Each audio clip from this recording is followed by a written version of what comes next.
Best graphic settings for the new world. In this video, I will show you how to exactly do it and what are the best graphic settings in order to boost your FPS to the maximum and make your game a better game to play.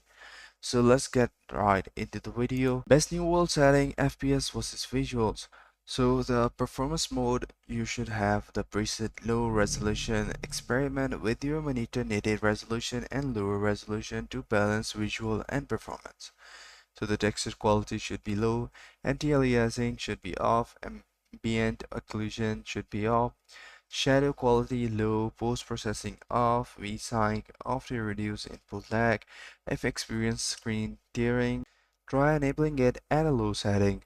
So for the quality mode, preset should be medium, resolution should be the native of your monitor, texture quality should be medium, anti-aliasing should be low to medium, ambient occlusion should be off, shadow quality medium, post-processing should be off or no, resync should be off but test with a low if screen tearing persists.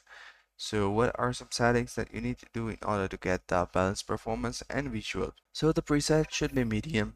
Resolution should start with your monitor native resolution and adjust as needed. Texture quality should be medium, anti-aliasing low to medium, ambient occlusion off, shadow quality medium, post-processing off to new or off to low. Resync should be off but test with the lows if screen tearing persists. So that's how you can do it. I hope you find this video helpful. If you do, please consider subscribing to the channel. Take care. Bye bye.